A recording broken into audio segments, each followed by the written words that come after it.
এবার আমরা চলে যাই প্রশ্ন উত্তরে সরাসরি। প্রথম প্রশ্ন, কোরবানি কি জরুরি কোনো বিধান নাকি ঐচ্ছিক? অর্থাৎ কোরবানি কি সবার জন্য করা জরুরি নাকি কোরবানি সুন্নাত নফল মুস্তাহাবি জাতীয় কোনো আমল? তো এই বিষয়ে বলবো যে এই ক্ষেত্রে ওলামা একরামের দুটি প্রসিদ্ধ মত আছে। ওলামা একরামের অনেকেই বলেন যে কোরবানি করা এটা সকলের জন্য জরুরি, যাদের সামর্থ্য আছে ঈদের দিন, কোরবানি ঈদের দিন অথবা পরবর্তী দিনগুলোতে যেগুলোতে কোরবানি করা যায়, এই সময়ের ভিতরে যার কাছে নেশা পরিমাণ টাকা আছে তার জন্য কোরবানি করা ওয়াজিব, জরুরি, বাধ্যতামূলক, না করলে গুনাহ হবে। এটা অনেক ওলামা একরামের মত। তাদের দলিল সংক্ষেপে শুধু দলিলগুলো হালকা হালকা টাচ করে যাই। মুসনাদে আহমদ, ইবনে মাজাহ, মুস্তাদরাকে হাকিম এবং আরো অনেক কিতাবে একটা হাদিস বর্ণিত হয়েছে, যে হাদিসকে মুহাদ্দিসিনে কেরাম সহিহ বলেছেন। আল্লামা আলবানী রাহিমাহুল্লাহ নিজে হাদিসে সহিহ বলেছেন।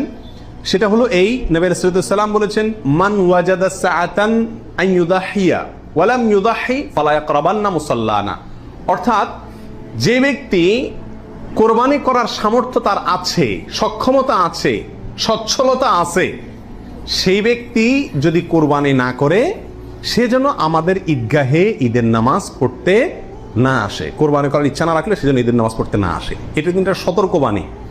শরীয়তে এই ধরনের নির্দেশ সুন্নত নফলের ক্ষেত্রে করা হয় না, ফরজ ওয়াজিবের ক্ষেত্রেই সাধারণত করা হয়। এটা হলো অন্য যুক্তি।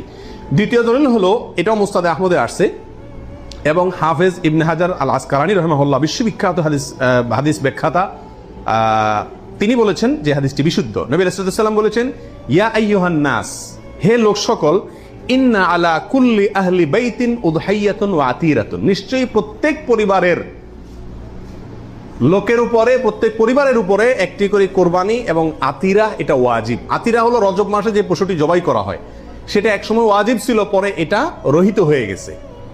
তো এখানে নবী রাসূলুল্লাহ সাল্লাল্লাহু আলাইহি ওয়াসাল্লামের ভাষা হলো ইন্না আলা কুল্লি আহলি বাইতিন, প্রত্যেক পরিবারের উপরে কোরবানি করা জরুরি। জরুরি, আলা এই শব্দটি জরুরি অর্থ বোঝানোর জন্যই আসে।